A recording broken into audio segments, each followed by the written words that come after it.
Bismillahirrahmanirrahim. Assalamualaikum warahmatullahi wabarakatuh. Ikhwan akhwat rahimakumullah. Alhamdulillah kita dapat bersama-sama kembali di hari jelang akhir Ramadan ini, yang tentunya mudah-mudahan semuanya sudah begitu banyak mendapatkan sesuatu yang kita rindukan, lebih sabar, lebih banyak yang lainnya lagi ya, insya Allah. Terima kasih sekali lagi, syukur alhamdulillah kepada Allah Subhanahu wa taala yang telah memberi kita karunia sehat untuk berada bersama-sama kembali di acara Bincang Komunikasi. Salam salawat tidak lupa kita lantunkan kepada kekasih kita, junjungan kita Muhammad Rasulullah Sallallahu Alaihi Wasallam beserta keluarga dan kerabatnya. Insya Allah ya, kita semua mendapatkan syafaat dan bersama-sama di saat yang sangat-sangat kita rindukan. Untuk hari ini seperti biasa, yang hadir untuk bincang komunikasi adalah Dr. Leila Monaganim. Beliau sudah di sini. Assalamualaikum warahmatullahi wabarakatuh. Waalaikumsalam warahmatullahi wabarakatuh. Tambah ramping rupanya ya. Amin, puasa. Amin. Sudah 20 sekian hari ini. Iya. Sehat walafiat. Alhamdulillah. Apa kabar Mbak Nuni? Kabar baik. Meskipun kedengarannya Mbak Mona agak sedikit gitu, ada gangguan di apa? Kalau orang bilang sariawan itu apa sih bahasa lainnya? Apa ya sariawan? Tapi terima kasih sudah tetap hadir di Bincang Komunikasi, yang karena 2-3 hari lagi kita sangat perlukan ini suasana kondisi Lebaran. Bisa jadi bahasan Mbak Mona kali ini akan membuat kami lebih banyak memahami, mengerti gitu. Amin, amin, amin. Kita akan bahas tentang komunikasi Lebaran dengan komunikasi sehat. Nah, jadi ternyata bukan tubuh dan pikiran kita saja yang perlu sehat, tetapi berkomunikasi juga perlu sehat. Baik, kita simak sepenuhnya. Silahkan Mbak Mona. Terima kasih Mbak Nuning, Iwan dan Ahwat yang dirahmati Allah. Assalamualaikum warahmatullahi wabarakatuh. Senang sekali hari ini kita bisa ketemu lagi. Dan benar tadi kata Mbak Nuning, lagi ada sedikit sariawan, jadi suaranya mungkin kalau ada beda-beda dikit itu karena ada internal faktor ya. Iwan dan Ahwat yang dirahmati Allah, selamat berpuasa dan bentar lagi nih kita Lebaran ya. Berkah rahmah di bulan Ramadan, pesantren Ramadan kita sudah nikmati, dan alhamdulillahirabbil alamin, periode yang keren banget nih ya, tempaan yang menyejukkan hati, pikiran, tubuh ya. Dan juga beberapa saat lalu kita sudah membahas betapa banyaknya komunikasi yang terjalin di bulan Ramadan. Lalu bagaimana komunikasi di Lebaran, di bulan Syawal, 1 Syawal ya. Biasanya orang tuh mengucapkan, tren di Indonesia adalah minal aizin wal faizin ya. Artinya apa tuh Mbak Nuning? Minal aizin wal faizin sebetulnya dari anggapan kita yang mohon maaf lahir batin itu persisnya nggak gitu loh. Persisnya nggak gitu. Artinya itu termasuk dari orang-orang yang kembali sebagai pemenang atau sebagai orang yang menang. Nah, itu kan arti persisnya. Kan? Jadi kita ini jadi winner, jadi pemenang ya, setelah melalui proses tempaan gitu ya. Di hari kembali yang fitri ke sucian. Kita menang. Iya benar, di hari yang fitri kita menang. Ada tambahan taqabbalallahu minna wa minkum. Artinya semoga Allah menerima dari kami dan dari kalian. Masya Allah. Jadi menerima apa yang sudah kita lakukan, apa yang sudah kita upayakan, diterima oleh Allah Subhanahu wa taala. Dari perspektif komunikasi, bagaimana Ramadan ini? Bagaimana Lebaran ini? Saya mau ajak untuk melihat fenomena di masyarakat. Apa yang terjadi di Lebaran? Mudik. Seru kan mudik ya. Orang Indonesia punya budaya mudik ya. dengan segala kerepotannya mereka tetap melakukan mudik. Bahkan pemerintah mendukungnya melalui perusahaan-perusahaan pemerintah dengan kegiatan mudik lebaran. Perusahaan-perusahaan swasta juga memberikan fasilitas-fasilitas mudik kepada masyarakat sekitar. Nah, di saat mudik itu adalah kita berkunjung kepada keluarga, dan itu adalah makna komunikasi yang dalam sekali. Mudik itu kegiatan perantau ya, untuk kembali ke kampung halamannya. Dan ini sangat identik dengan budaya Indonesia. Biasanya di waktu mudik kita kumpul dengan keluarga, dengan orang tua, dengan kerabat, dengan teman-teman masa dulu gitu ya. Jadi ada komunikasi tingkat tinggi, ada romantisme, ada penyegaran kembali gitu ya kepada kita. Kalau kita lihat tradisi mudik itu dirancang tidak hanya di negara kita tapi juga di banyak negara lainnya. Di Bangladesh mereka juga melakukan mudik, di Malaysia ya. Saya suka sekali ingat dulu suka dengar lagu orang Malaysia judulnya Balik Kampung. Lagu yang gini, oh, oh, oh balik kampung, oh balik kampung. Cuma bisa segitu. Saya suka sekali lagunya ya, seru gitu. Terus orang Korea juga gitu ya, dia punya gayanya dengan mudiknya itu, dengan budaya di masyarakat. Orang Cina juga, India juga, Amerika juga. Tapi tradisinya bukan dimudik dalam lebaran ya, bisa jadi dalam ritual keagamaan atau ritual-ritual yang mereka miliki gitu dalam budaya mereka. Intinya berkumpul kembali dengan keluarga adalah sesuatu yang menyenangkan, yang diharapkan, yang dibudayakan di berbagai masyarakat. Nah, di Indonesia dari zaman dulu itu mudik juga menjadi kebiasaan. Punya makna penting karena ada ikatan emosional kepada keluarga dan saudara-saudara kita yang tersalurkan melalui mudik. Bela-belain tuh orang mudik gitu ya. Ikatan emosional terhadap kampung halaman menjadi menguatkan. Dan itu bermakna spesial. Dengan ikatan primordial atau pandangan kita yang kita sudah bawa sejak masa kecil tentang kampung halaman, itu tidak akan terlupakan sepanjang kehidupan kita. Dan itu menjadi penyejuk ketika kita benar-benar sedang dalam situasi yang rindu pada keluarga. Nah, di beberapa masyarakat orang memanfaatkan mudik sebagai eksistensi diri gitu ya. Tapi itu biarlah itu masalah pribadi-pribadi ya. Yang kita ingin kupas saat ini adalah bagaimana kualitas komunikasi di bulan Ramadan ini bermakna yang bagus, bermakna yang menyehatkan, bermakna yang positif dari pandangan Allah Subhanahu wa Ta'ala. Di dalam Ramadan, di dalam Lebaran, mix up terus nih, sorry ya. Itu ada silaturahim. Silah itu menyambung, rahim itu rahim wanita, rahim perempuan, yang artinya persaudaraan. Jadi menyambung persaudaraan. Dan ini sekali lagi kaya akan aktivitas komunikasi.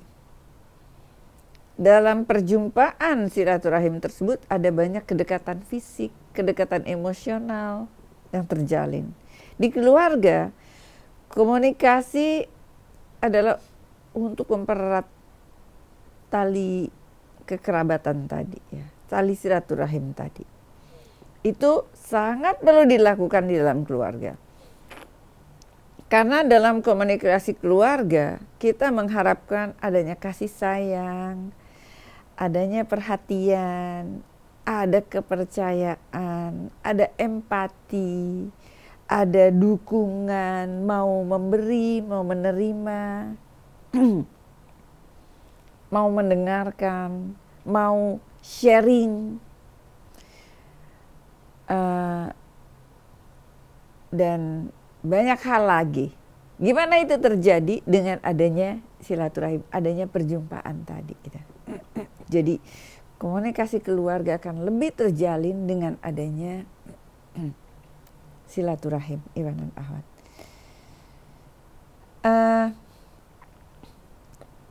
Bisa jadi kita merasakan adanya komunikasi yang terputus begitu pada saat kehidupan, kesibukan kita sehari-hari dengan keluarga besar, bisa jadi seperti itu. Semuanya pada sibuk, prioritas silaturahim jadi nomor sekian dibanding sama yang urgent dan mendesak gitu ya. Kerjaan, tugas, masalah-masalah real yang kita hadapi dalam keluarga dekat gitu ya, keluarga utama. Bisa jadi karena kesombongan, bisa jadi karena waktu yang lama untuk berpisah, jadi durasi perjumpaan jadi makin minim, dan segenap alasan lainnya.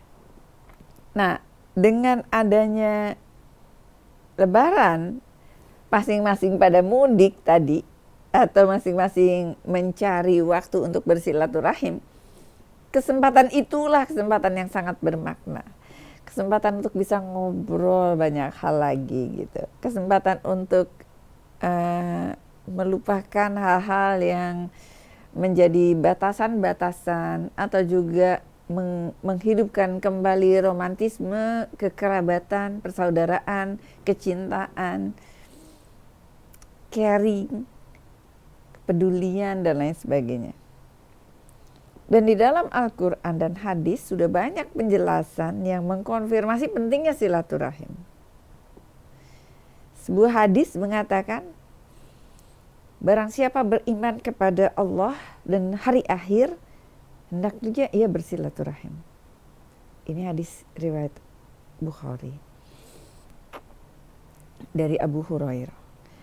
Barang siapa menginginkan untuk diluaskan rezekinya dan diundur ajalnya, hendaklah ia bersilaturahim.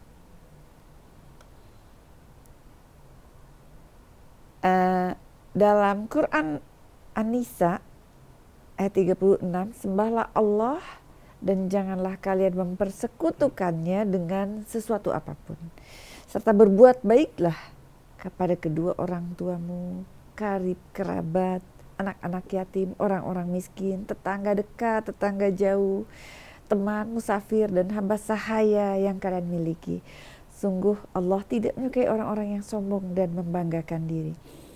Jadi berbuat baik itu dapat terbina juga dengan adanya kemauan kita untuk menjalin silaturahim dengan mereka.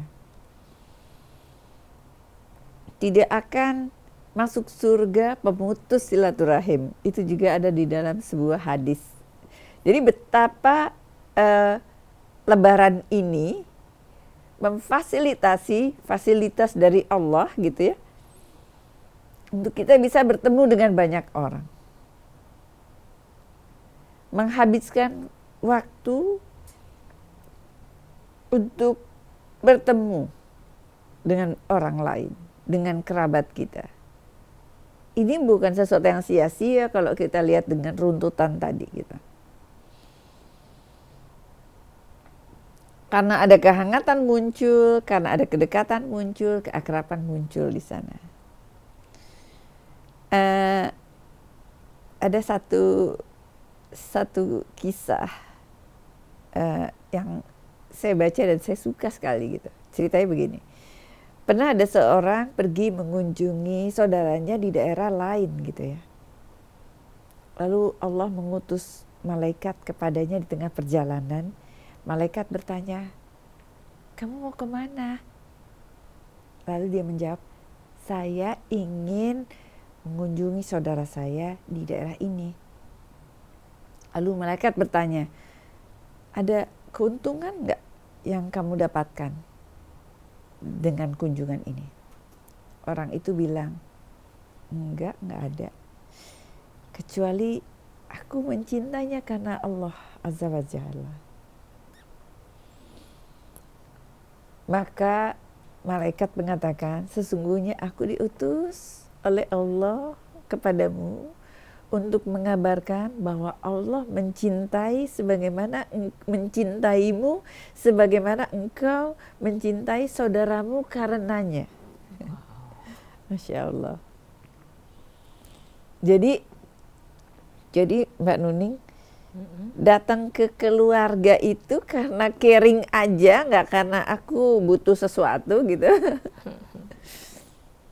Caring karena Allah, karena memang itu aturan dari Allah untuk mencintai saudara kita gitu. Itu dicintai oleh Allah. Jadi Allah itu memandu komunikasi kita. Nah, tradisi mengunjungi di Indonesia itu biasanya yang muda ke yang tua, keluarga, kerabat gitu ya, saling memberi selamat, saling mungkin membawa sesuatu dan lain sebagainya. Saya punya teman, dia punya saudara dari ayah, dari ibu, dia rawat betul hubungannya. Teman saya ini udah punya cucunya udah SD atau SMP gitu. SMP masih awal-awal. Jadi sudah berumur. Tapi dia masih menjalin hubungan dengan level orang tuanya dan mertuanya, omnya, tantenya, yang ini saudara dari kakek, begini begitu. Dan dengan sangat aktifnya begitu menjalinkan hubungan itu gitu. Saya mendengar ceritanya saja bahwa hampir setiap minggu tuh selalu ada kegiatan-kegiatan itu, salut sekali.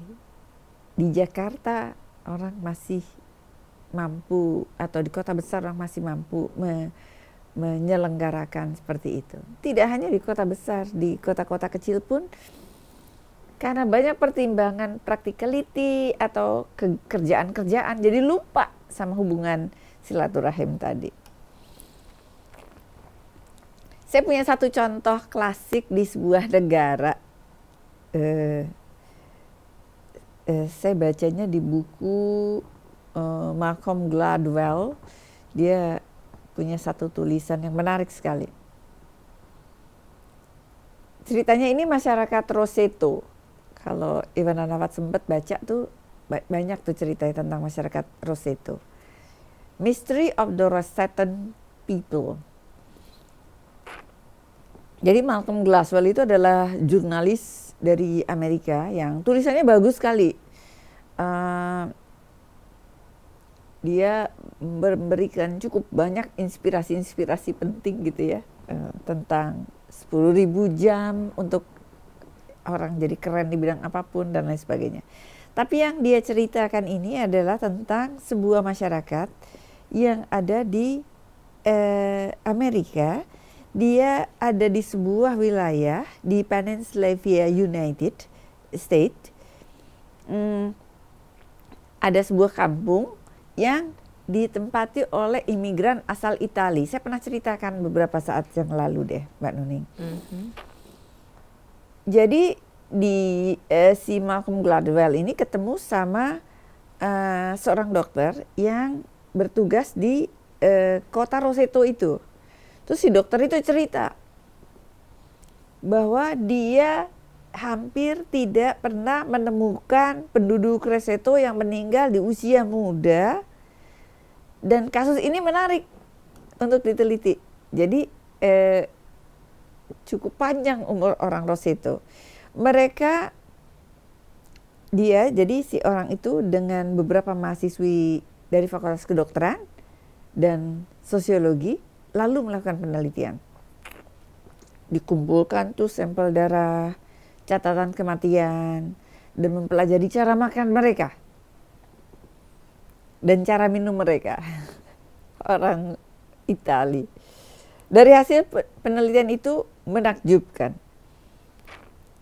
Di Lesotho praktis tidak ada orang, atau mungkin sangat jarang deh gitu ya, di usia 50 meninggal karena serangan jantung atau tanda tanya penyakit jantung, penyakit luka lambung, nggak ada kasus bunuh diri, tidak ada penyalahgunaan alkohol, kecanduan obat terlarang sangat sedikit, kejahatan, dan hampir nggak seorang pun hidup di bawah garis kemiskinan. Lalu dicek, karena kan risetnya dari berbagai sudut pandang. Asumsi tentang sehat dari sisi kesehatan keliru. Karena peneliti sebelumnya menduga, oh kali makannya sehat nih orang-orang nih di situ nih, gitu ya. Lebih sehat dari kebanyakan orang Amerika. Tapi ternyata asumsi awal untuk mendukung pada penelitian itu keliru. Ternyata warga Lesotho itu makanannya lemak babi, bukan dengan minyak zaitun. Seperti yang mereka gunakan di Itali, kan kalau masakan Itali banyak pakai zaitun. Mereka membuat pizza dengan lempengan tebal, ditambah sosis, ditambah daging pepperoni, salami, ham, telur. Tidak lupa juga biscotti dan tarli, kudapan manis mereka setiap hari. Dan semua makanan yang mereka konsumsi itu syarat lemak, gula, karbohidrat tinggi. Jadi enggak deh kalah. Asumsi olahraga keliru. Lari pagi, jogging bukan kegiatan mereka. 1-2 orang adalah, tapi enggak jadi konsisten masyarakat umumnya. Kebanyakan mereka berkutat dengan masalah obesitas dan sulit sekali meninggalkan kebiasaan merokok berat mereka. Kalau pola makan dan olahraga tidak menjelaskan temuan mereka, bagaimana dengan genetik? Itu pun juga tidak bisa dibuktikan, karena mereka keturunan dari gen yang sehat, karena setelah diteliti orang Lesotho yang berada di Italia itu punya catatan kesehatan yang buruk. Jadi bukan secara genetik.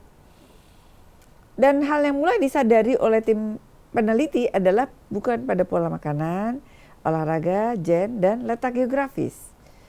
Jadi lalu apa? Ternyata rahasianya adalah waktu mereka jalan-jalan, mereka menemukan jawabannya dari si tim itu. Tim melihat bagaimana warga Lesotho berkunjung satu sama lain, lalu ngobrol sejenak. Karena kan mereka, masyarakat Italia itu cenderung guyup gitu ya. Berbagi makanan satu sama lain. Itu kegiatan yang mereka lakukan sudah cukup lama dan sepanjang masa. Jadi budaya dari masyarakat yang ada di Italia dibawa ke sana, lalu di sana mereka membiasakan itu. Dilihat dari makanannya, dilihat dari genetiknya, dilihat dari kebiasaan olahraganya, tidak terbukti. Tapi dengan silaturahim ternyata itu betul. Jadi Iwan dan Rafat yang dirahmati Allah, dengan silaturahim kita bisa mengenal antara satu dengan yang lain. Itu juga disebutkan oleh Allah dalam Al-Hujurat.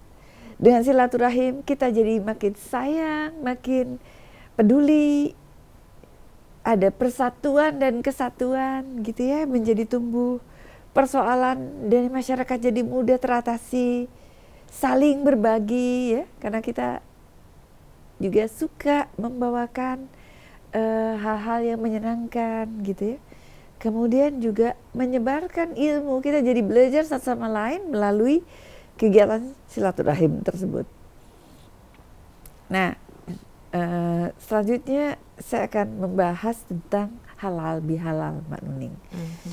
Halal bihalal itu tentang maaf memaafkan juga gitu ya.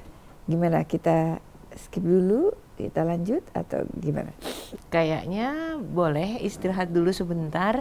Kita dengarkan sajian yang mudah-mudahan membuat semangat berpuasa kita tetap tinggi ya. Ini nggak lama lagi waktunya kan, hari ini jam berapa sih, tetap sama ya, sebelum jam maghrib sudah harus siap-siap. Baik, nanti kami kembali. Terima kasih untuk teman-teman yang sudah menyebarluaskan juga acara bincang komunikasi dari Rasil untuk Islam yang satu, baik yang ada di Palembang, di Banyuwangi, di Sukabumi, di Semarang, di Pontianak, di Bondowoso, dan juga di Batam serta di Singapura. Mudah-mudahan kita semuanya siap semangat untuk mengisi dan melewati hari-hari Ramadan ini dengan sebaik-baiknya. Amin. Kami kembali sesudah jeda berikut.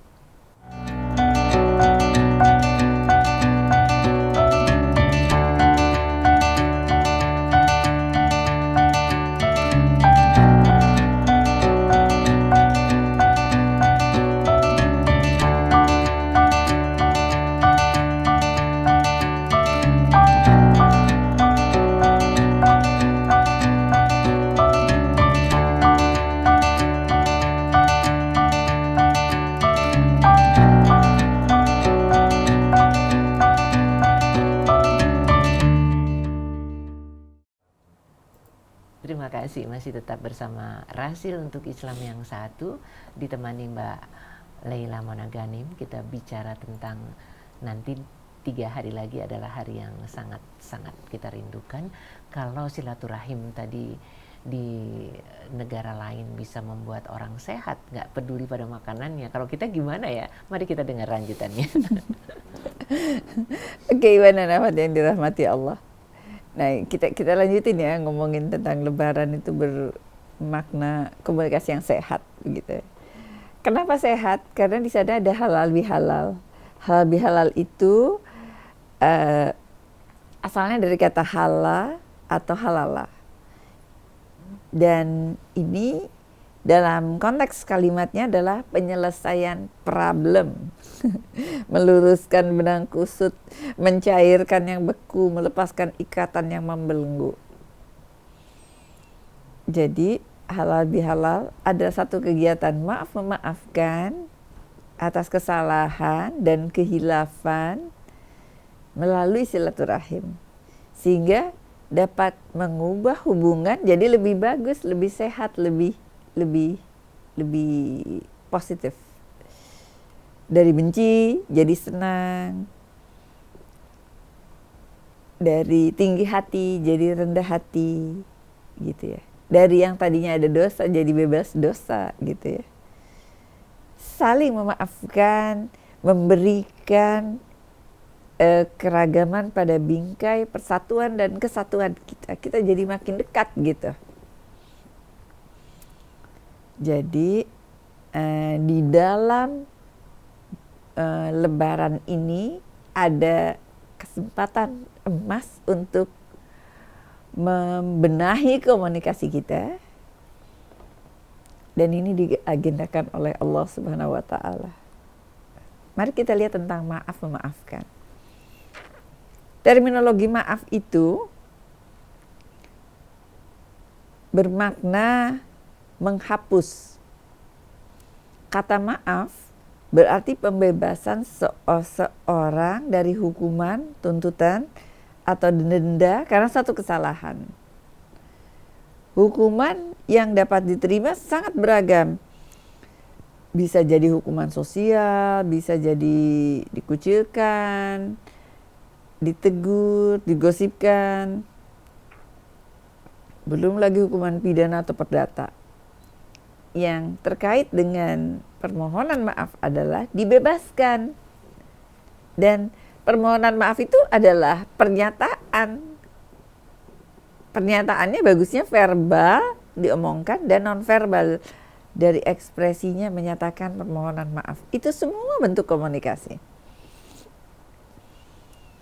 Jadi memaafkan, meminta maaf dan memaafkan adalah tindakan sadar. Keputusan yang disengaja untuk menghilangkan perasaan dendam terhadap seseorang atau suatu kelompok yang sudah melukai kita. Bayangkan kita kan jadi sehat kalau kita bisa saling memaafkan. Karena yang tadi unek-unek masalah dalam diri kita jadi cair, jadi lepas. Kata maaf bisa digunakan untuk memulihkan komunikasi yang terganggu. Jadi kayak pelumas. Ketika kata maaf itu diucapkan dengan tulus, dengan ikhlas, dengan sungguh-sungguh. Nggak mudah untuk mengungkapkan maaf karena banyak ego di sana. Tapi di dalam bulan Ramadan ini berkahnya itu di dalam Lebaran ini berkahnya itu dikasih gitu. Momen gimana pun juga dengan momen yang ini perlu kita ungkapkannya dengan sebaik-baiknya sehingga nggak cuman sapaan kayak apa kabar, mohon maaf lahir batin, yang kayak ungkapan apa kabar tadi gitu, nggak meaningful, nggak bermakna. Jadi maaf punya dua dimensi sebenarnya. Dimensi untuk diri kita sendiri secara personal, di dalam diri kita melibatkan jiwa, dan juga dimensi sosial melibatkan antara seseorang dan orang lain begitu. Jadi permintaan maaf yang semu, yang tadi kayak hai gitu ya, ketika peminta maaf sesungguhnya tidak merasa melakukan kesalahan. Menyebabkan orang tersebut tidak merasa perlu melakukan permintaan maaf. Tidak ada pelajaran berharga dalam proses itu. Itu memaafkan. Pemberian maaf yang semu juga hanya memperoleh kebaikan di tataran sosial tadi. Tidak berdampak pada penyusutan atau penghilangan dendam atau sakit hati di dalam diri manusia. Jadi kalau sekedar basa-basi sayang banget, padahal momennya udah ada. Jadi hal yang perlu dan mendasar untuk dilakukan dalam permintaan maaf dan memaafkan yang benar adalah dua-duanya punya kondisi positif, dua-duanya punya link, punya chemistry gitu ya. Yang nyaman, yang merasakan, iya ya, saya tahu ini poin ini nih gitu. Karena pemberi maaf juga akan lega karena hilangnya atau satu beban dendam jadi berkurang. Peminta maaf juga akan merasa lega karena kesalahan yang membebani dirinya menjadi juga berkurang. Masing-masing punya mekanisme untuk penyelesaian konflik atas diri masing-masing. Itu besar sekali maknanya. Iwan dan akhwat yang dirahmati Allah. Jadi memaafkan itu perlu karena manusia itu adalah tempat berlabuhnya kesalahan. Karena kita interaksi sama orang banyak, kita ketemu sama orang. Dengan ketemu sangat mungkin ada pergesekan, ada kesalahan-kesalahan yang kita ungkapkan. Baik dalam kehidupan profesional maupun kehidupan personal. Perbedaan kepentingan, perbedaan keinginan, perbedaan budaya, perbedaan asumsi, tarik-menarik. ketegangan dialektika, sangat mungkin untuk jadi konflik. Jadi kalau konflik ada dalam setiap hubungan, berarti konflik pasti ada dalam kegiatan sehari-hari kita. Nah, kalau konfliknya bisa diatasi dengan memaafkan, dengan meminta maaf dan memaafkan, itu keren banget. Nah, kalaupun selama ini, apalagi yang kita mungkin karena jarak dengan keluarga kita sudah lama, mungkin di momen-momen Lebaran ini kita bisa menghidupkan kembali, menyegarkan kembali hubungan kita, silaturahim kita dengan cara kita maaf-memaafkan.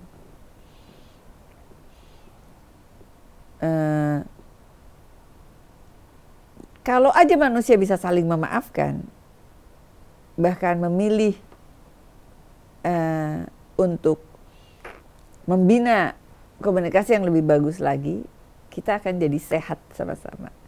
Tapi kalau manusia tidak saling memaafkan, bahkan udah deh saya putus aja komunikasi sama dia, bagaimana hidupnya itu? Kalau kita rujuk sama bagaimana di dalam agama Islam, ternyata menjalin silaturahim itu banyak sekali dampak positifnya. Jadi ketika kita mau merekatkan hubungan yang retak, salah satu pendekatannya adalah meminta maaf. Retak karena ada salah, dan itu dengan meminta maaf. Tidak hanya meminta maaf, memberi maaf juga dasar dari ikatan yang sangat baik. Jadi meminta dan memberi itu dua-duanya orangnya keren deh. Dan itu bisa kita kembangkan di perjumpaan-perjumpaan Ramadan ini. Yang tadinya segan mau datang, kita datang khusus. Kan jadinya masa dia nggak mau nerima, dan sampaikan dengan tulus, sampaikan dengan baik gitu. Gitu Mbak Nuning.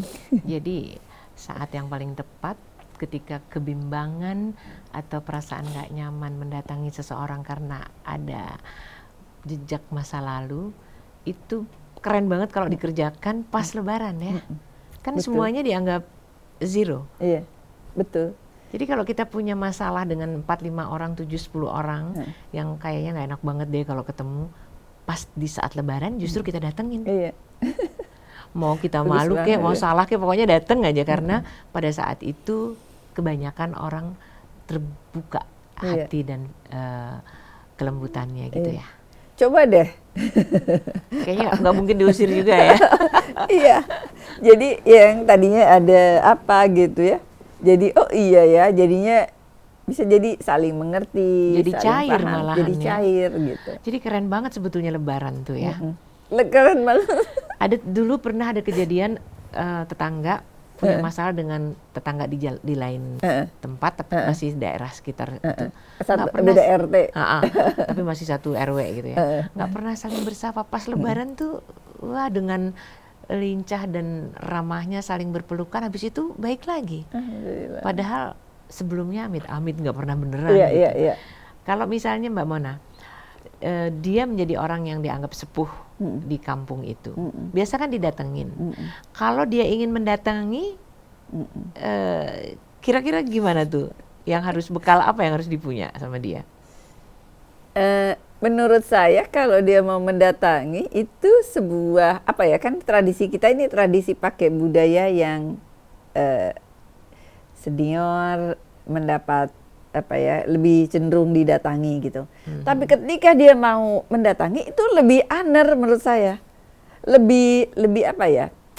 Lebih sebuah kehormatan bagi orang yang didatangi. Okay. Padahal sebenarnya kalau mau bilang itu setara loh kita loh, ya nggak? Nggak ada istilah umur lebih banyak atau lebih. Iya kan? Maksudnya kalau pakai logika setara lah gitu ya. Tapi karena budaya kita membiasakan seperti itu, jadi memang yang lebih muda kayak yang lebih tua. Nah kalau Ya kan? kebiasaan budaya ini dibalik, iya itu keren banget, sebuah blessing dari yang yang Yang junior didating, tadi merasa lebih ini dan dia akan lebih menghormati. Menurut saya sesekali juga bisa dilakukan. Keren banget. Jadi Ikhwan Akhwat, kalau sudah di atas 50, 60 boleh kok datengin yang 30, 40. Kita buat yuk tahun ini jadi perubahan gitu. Sehingga yang lebih berusia banyak mendatangi yang muda. Itu kalau di tetangga kiri kanan. Nah, kalau di keluarga itu kan biasanya kan sudah menjadi tradisi juga mereka datang ke rumah kan. Yang sepuh nih ya udah tungguin aja gitu. Tiba-tiba sebelum itu kan biasanya hari kedua ya.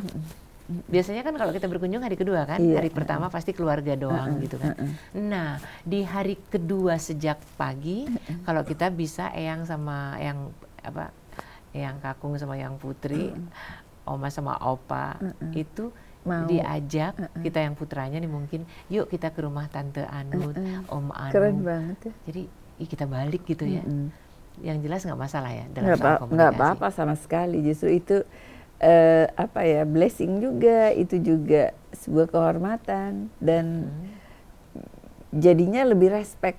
Tapi bukan, silakan saja, semua itu diperlukan untuk modifikasi kreativitas gitu jangan ya. Terhambat hanya karena budayanya biasanya yang tua didatengin gitu ya. Betul. Jadi gengsi gitu ya. Kan ego tadi tuh yang membatasi. Iya. Ini yang sering terjadi juga ketika di rumah itu banyak tetangga kiri kanan. Kalau Anda nggak tinggal di tempat yang sangat jauh jaraknya rumahnya, misalnya untuk satu rumah sekitar 100 meter gitu lebarnya, mungkin akan banyak didatangi tetangga-tetangga kiri kanan yang dalam tanda petik di sini adalah anak-anak.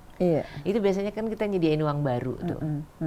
Kalau seandainya pintu rumah tidak dibuka, mereka tentu tidak akan datang. Sementara mungkin hari pertama itu kita juga jalan. Menurut Mbak Mona mana lebih kita dulukan? Biarlah anak-anak itu datang sampai dengan tengah hari mungkin, baru sorenya kita jalan. Karena biasanya yang sering kita lihat kan seperti itu. Iya. Itu juga tergantung dari agenda kita ya.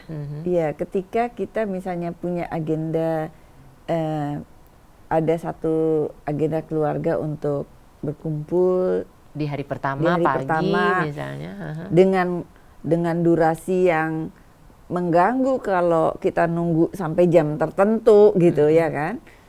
Itu juga bisa, misalnya kita ke satu tempat yang butuh waktu 2 jam, 3 jam gitu kan, itu juga harus berangkat lebih pagi juga. Itu juga nanti mengganggu. Jadi nggak ada batasan sih tentang itu gitu ya.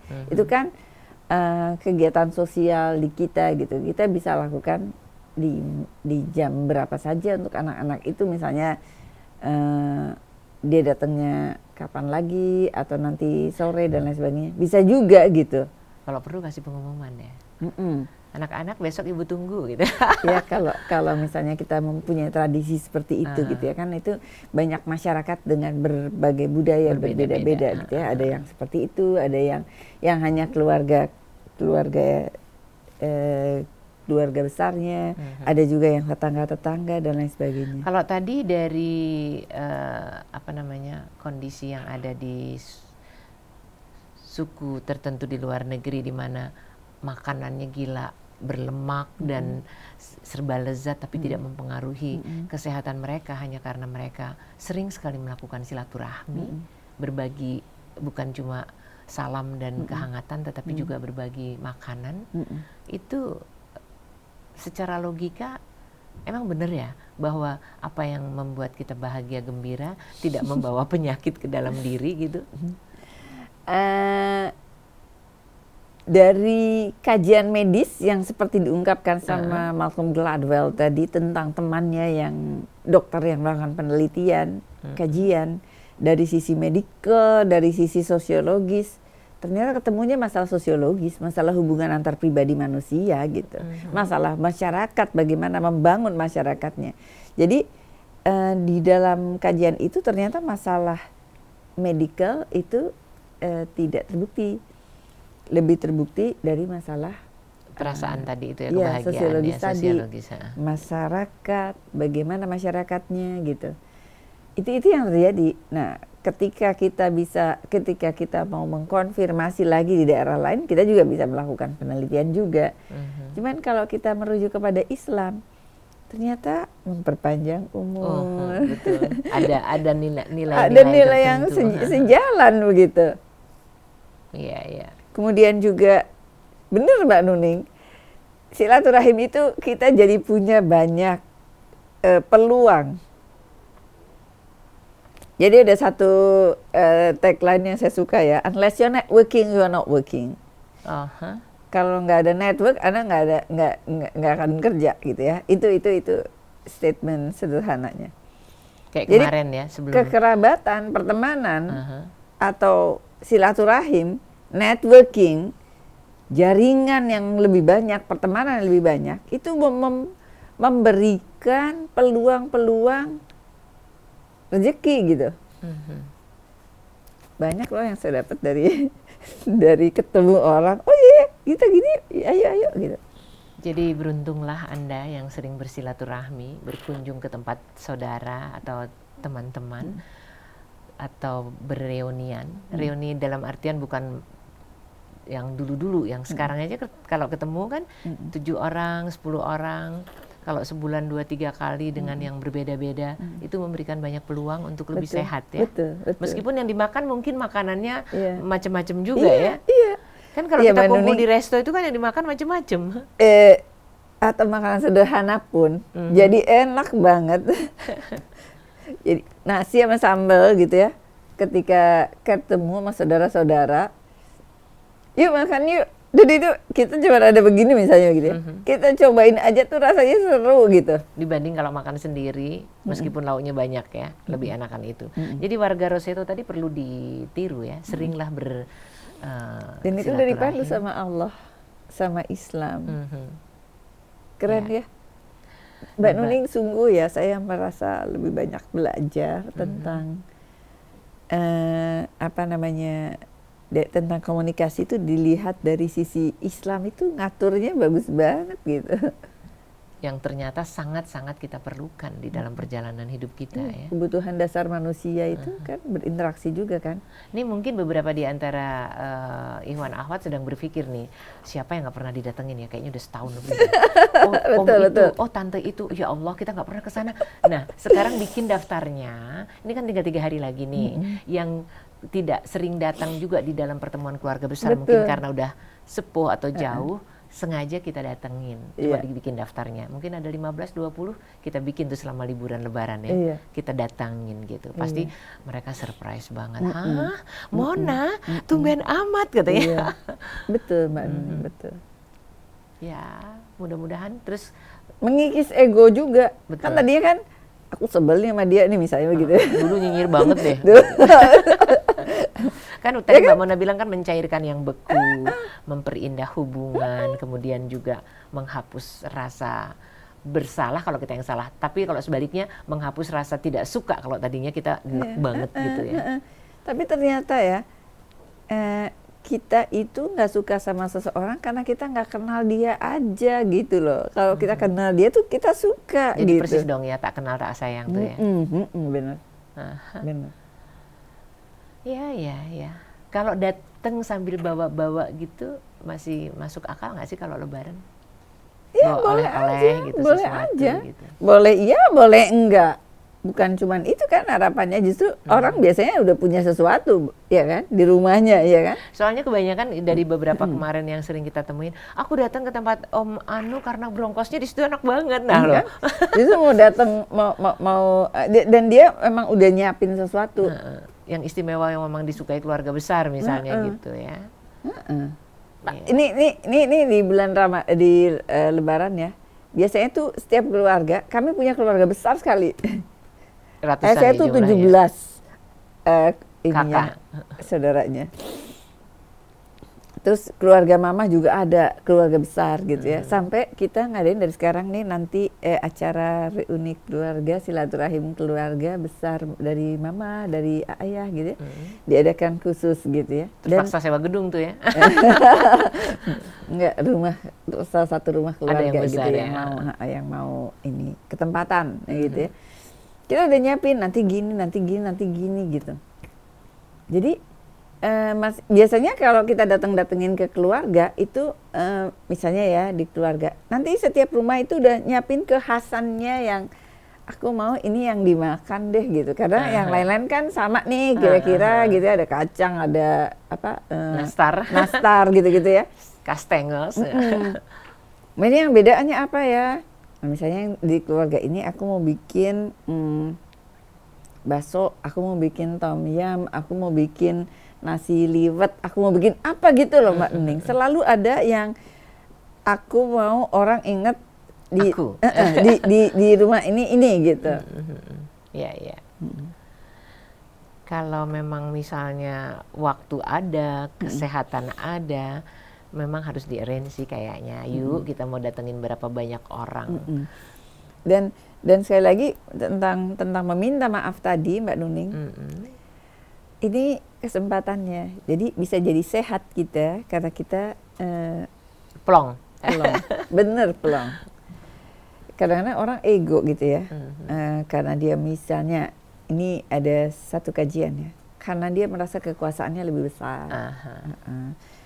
Jadi dia nggak mau atau keuangannya lebih besar. Keuangannya lebih besar gitu ya. Jadi Lebaran atau Hari Raya ini menghapus ketidaknyamanan kalau harus meminta maaf sama orang karena memang waktunya bermaaf-maafan gitu ya. Ada kesempatannya. Kalau kapan-kapan mungkin nggak enak hati, malu, gengsi kalau di Lebaran karena ego tadi, karena merasa kekuasaannya lebih besar, karena self esteemnya gitu ya.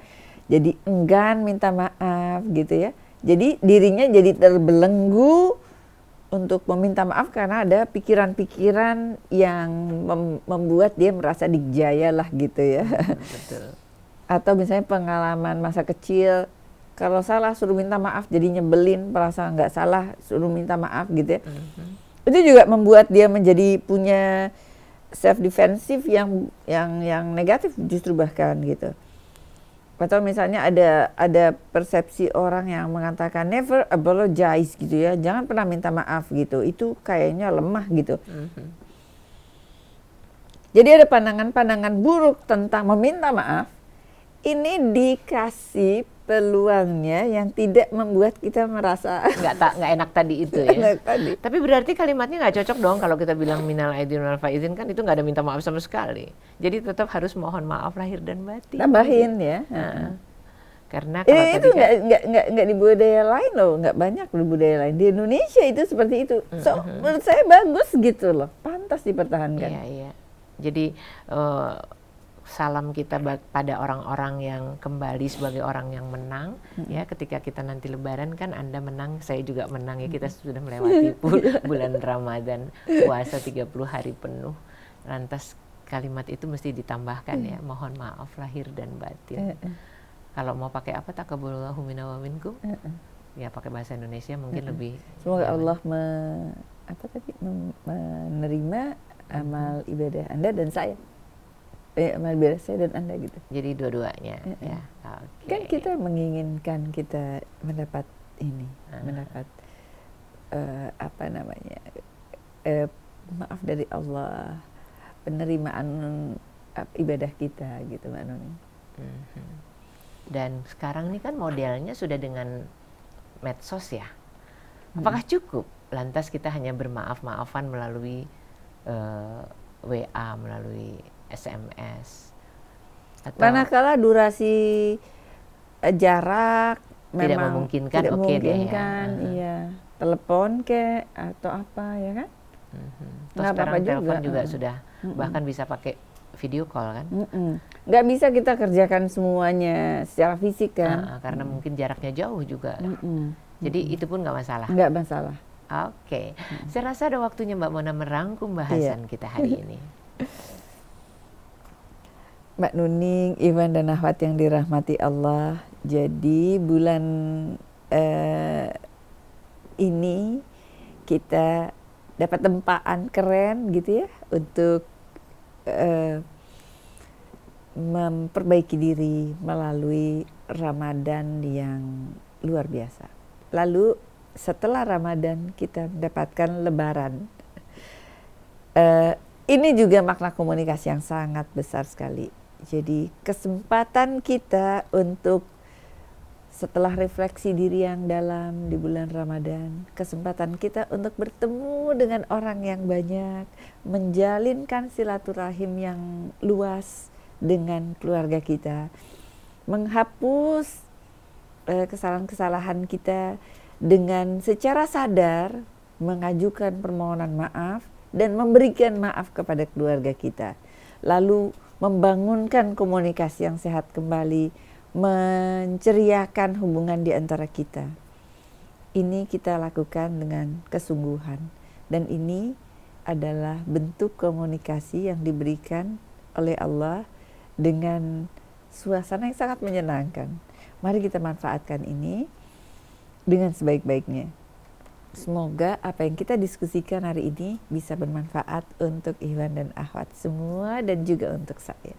Terima kasih. Wassalamualaikum warahmatullahi wabarakatuh. Waalaikumsalam warahmatullahi wabarakatuh. Terima kasih banyak Mbak Mona. Sama-sama. Mudah-mudahan 2-3 hari ke depan ini benar-benar kita siap mengalahkan ego apapun. Mari kita datangi orang-orang yang mudah-mudahan akan membuat langkah kita ke depan menjadi jauh lebih ringan. Karena terus terang hari raya ini bisa mencairkan yang beku, memperindah hubungan, kemudian melegakan hati, dan rasanya seperti yang tadi Mbak Mona bilang akan plong, itu menjadi bagian dari hadiah terindah setelah perjuangan selama 30 hari menjadi hamba Allah yang benar-benar mengabdikan diri pada keikhlasan hati yang mudah-mudahan ujungnya di hari raya beberapa hari lagi ini kita akan benar-benar kembali sebagai pemenang, insya Allah ya. Mbak Mona sekali lagi terima kasih. Teman-teman dimanapun yang dapat menyimak Rasil untuk Islam yang satu, mudah-mudahan kita fitri kembali setelah Hari Raya Idul Fitri nanti. Wabillahi taufiq wal hidayah. Wassalamualaikum warahmatullahi wabarakatuh. Waalaikumsalam warahmatullahi wabarakatuh.